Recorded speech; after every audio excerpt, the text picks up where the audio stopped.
kan para kiai atau yang lain itu kan istrinya lebih dari satu.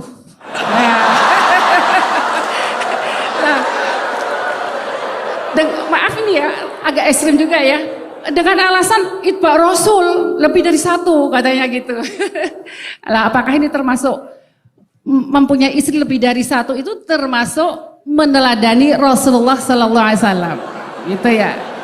Assalamualaikum warahmatullahi wabarakatuh. Waalaikumsalam warahmatullahi wabarakatuh. Pada Gus Baha juga Prof. Quraisy Shihab yang saya hormati.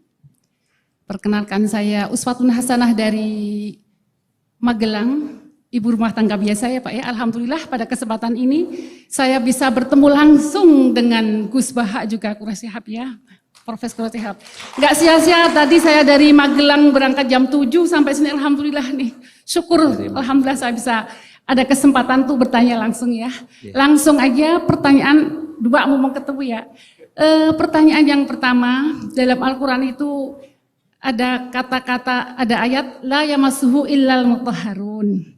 La mutahharun di sini ada yang mengatakan suci tidak hanya hadas besar aja. Misalnya pegang Al-Quran. Loh, wis ngentot kok maca Quran, saya tegur gitu. Saya mesti ke suci atine, ora popo. Katanya gini lah. Ini apakah ini termasuk meneladani Rasulullah? Nah, ini pertanyaan saya. Ini yang pertama, apakah suci di sini harus hadas besar, hadas kecil, atau cukup hadas kecil aja gitu? Terus yang kedua, maaf ini ya, kebanyakan kan para kiai atau yang lain itu kan istrinya lebih dari satu.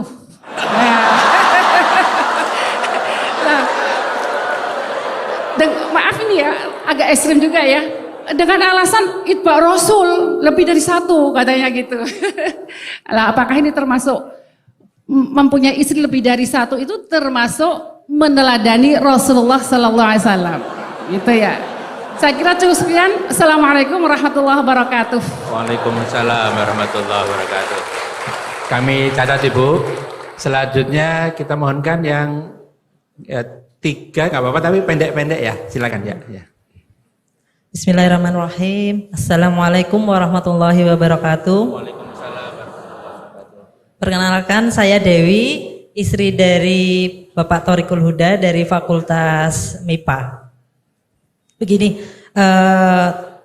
Al-Quran agar tidak datar, itu kan katanya Al-Quran bisa menjadi asyifa, petunjuk, solusi dari semua persoalan hidup kita.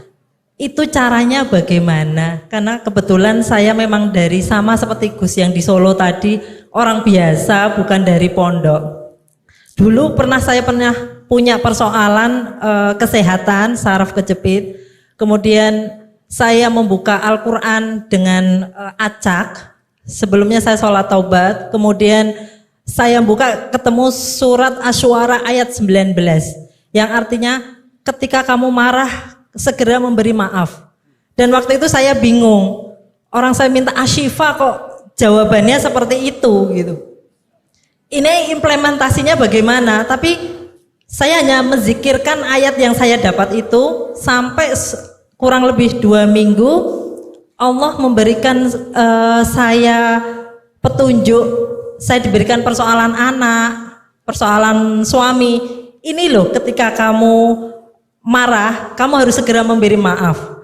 Dan ketika saya kurang lebih 2 bulan memperbaiki diri, saya tidak pernah marah. Alhamdulillah Allah ridho, saya sembuh dari saraf kejepit. Dan terus saya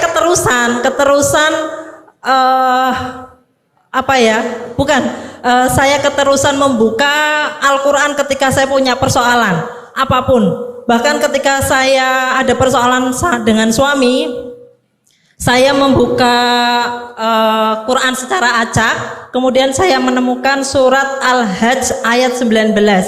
Inilah 2 golongan mukmin dan kafir yang bertengkar.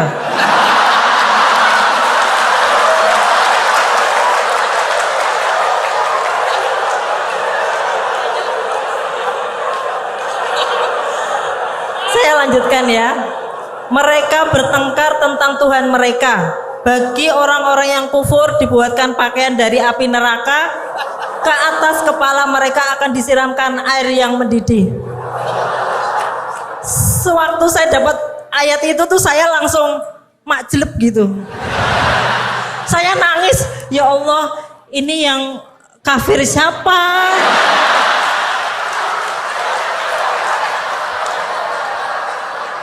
Tapi di situ saya pokoknya, oh semuanya saya yang salah. Saya yang harus memperbaiki diri.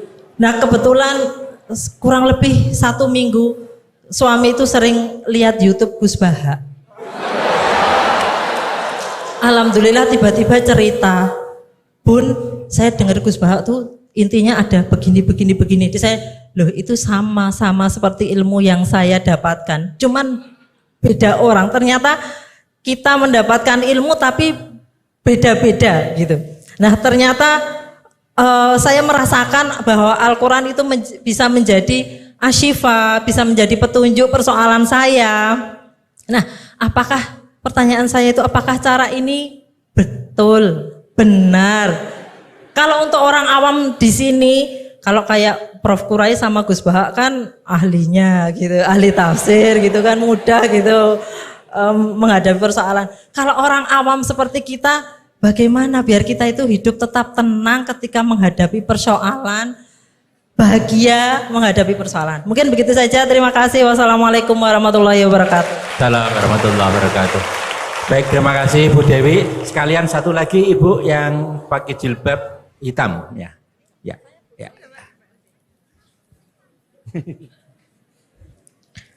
Bismillah, Assalamualaikum warahmatullahi wabarakatuh.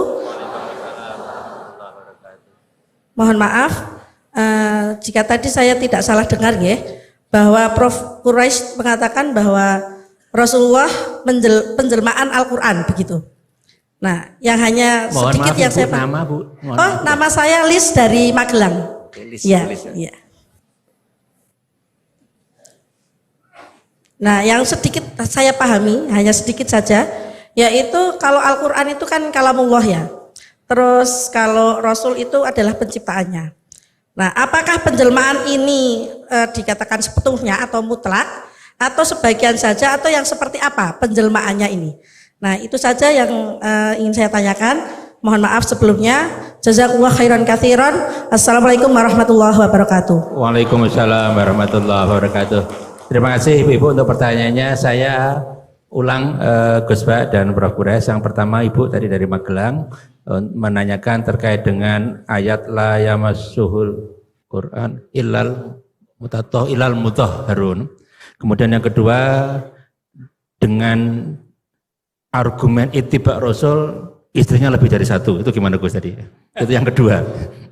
Apa ittiba Rasul itu seperti apa? Kira seperti itu. Kemudian yang dari Bu Dewi tadi terkait dengan apakah tafsir Al-Quran sebagai asyifa itu seperti apa? Kira-kira gitu. Kemudian yang ketiga terkait dengan tadi Rasul sebagai penjelmaan Al-Quran. Ya, penjelmaan ya tadi. Ya, kita mohonkan Prof. Quraisy atau Gus Baha dulu. Ya. Kedua. Ya, monggo. Ya. Ini jawab yang kok tadi kok tersangkanya hanya kiai, rata-rata kiai itu istrinya. itu selera lelaki bukan selera kiai itu.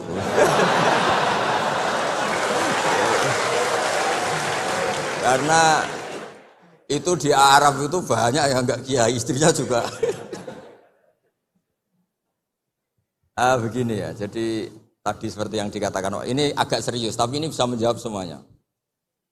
Agak saja, bukan serius banget, tapi agak serius, tapi bisa menjawab semuanya. Begini, ini saya hafalkan bukan berarti saya pinter, enggak. Memang ini konstitusi keilmuan, jadi saya hafalkan.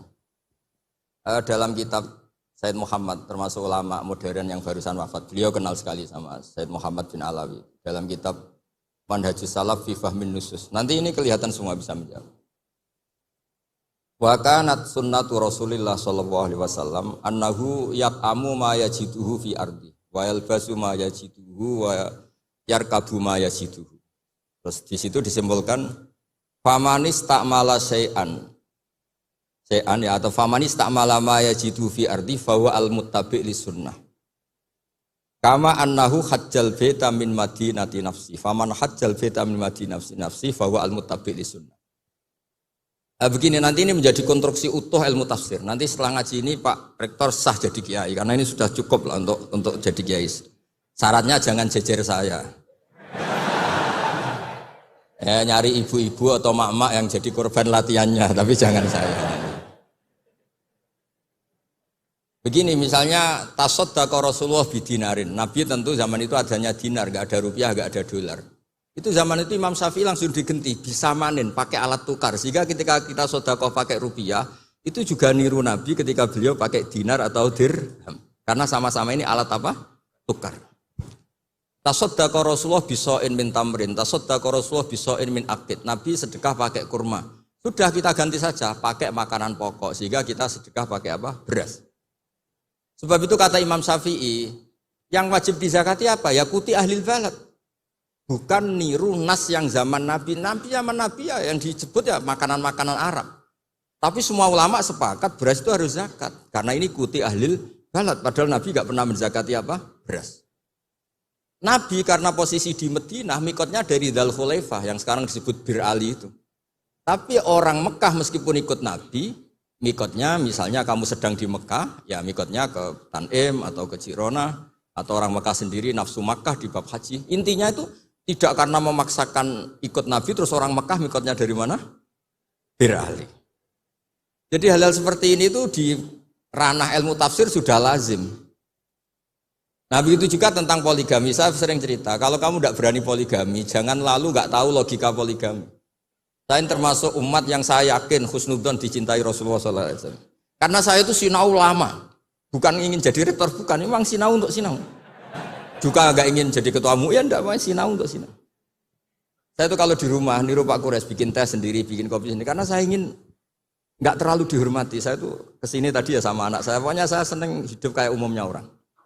Begini, kalau Anda tidak berani poligami atau suka poligami, Nabi itu oke sebagai percontohan, tapi sadarlah kamu itu tidak Nabi.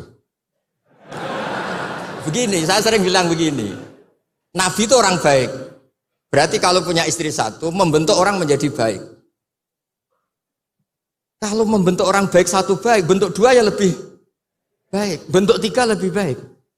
Kebalikannya kita, atau kamu lah kalau bahasa kasarnya itu. Satu istri saja kamu bentuk dari baik menjadi tidak baik. Lah kalau dua malah kayak apa? Kalau tiga malah kayak gitu aja. Jadi fikihnya kadang-kadang orang baik itu nggak bisa ditiru karena tadi nolong orang baik satu baik, nolong dua lebih baik, nolong tiga. Tentu Nabi hubungannya dengan istrinya posisi yang membentuk, yang nolong, yang menjadikan solihah, yang menjadikan lebih baik. Tapi Pak ini apa ada jaminan seperti itu? Tapi ya jangan bilang, kalau gitu gak usah poligami, jangan. Wajah-wajah gini kan riskan yang lebih buruk misalnya. Ya sudah begitu ya. Jadi menurut saya itu makanya ini pentingnya fikih. Ada illatul hukmi. Ada logika apa? Jadi makanya ketika saya bilang orang yang suka humanisme, jangan terus anti perang. Meskipun kita nggak suka perang, suka damai. Saya Pak Kures suka damai, tapi jangan anti perang. Karena apa? Andai kan zaman kita dijajah kolonial Belanda, Jepang, terus kemudian kita bilang perang itu haram. Terus sama Londo, monggo, derekaken. Ketemu Jepang, monggo, kan ini lucu. Artinya gini, cerita-cerita perang Nabi itu secara akademik ada konteksnya, yaitu mempertahankan apa? Tapi jangan karena Nabi pernah perang, pokoknya yang benar itu perang, damai itu tidak ada hadisnya. Yang nggak ada itu bacaan kamu, bukan hadisnya. Ya jadi kira-kira gitu. Jadi yang wilayah Mas'ulil Mutahharun tadi saya sudah mandatkan ke rektor, itu wilayah sensitif. Ada yang bilang ini urusan NU dan MZU kata Pak Rektor. Ya lagi-lagi itu urusan tafsir ya. Wilayah Mas'ulil Mutahharun itu tidak boleh megang mushaf kecuali yang suci. Nah tentu konsensus banyak ulama suci itu ya bisa suci dari hadas besar, hadas kecil, bahkan suci dari hati-hati yang kotor. Tapi ada yang bilang sekedar Islam itu sudah bukti suci. Itu wilayah-wilayah tafsir, tapi tetap saja tafsir ini tidak menggantikan teks yang ada di Al-Quran. Misalnya begini, saya sudah nggak punya hadas besar, nggak punya hadas kecil. Tapi terus saya megang Quran, pas saya sedang marah sama Anda. Mungkin Allah juga nggak suka. Karena saya baca, Qul a'udzu birabbil falaq min syarri ma khalaq. Ingatnya kamu, min syarri ma khalaq itu kan. Saya berlindung dari Allah, dari makhluk-makhluk terjelek, karena sedang marah. Makanya kalau sedang marah sama istri jangan baca surat itu. Pasti min syarri ma khalaq, oh yang di rumah itu. Sebab itu ngendikane Nabi ini Pak Kures pasti hafal hadis itu. Iqra'ul Qur'an ma'talafat qulubukum. Kamu baca Quran ketika hati kamu itu stabil. Karena kalau tidak stabil, aduh wah ya musuh kamu. Min syarri ma khalaq, istri kamu itu kan terus korbannya banyak. Pokoknya kalau sedang tidak baik-baik saja tidak usah baca Quran dulu. Waras dulu baru baca Quran. Ya kira-kira gitu. Nanti yang edisi yang lebih waras Pak Kures yang ngendikan ini. Monggo.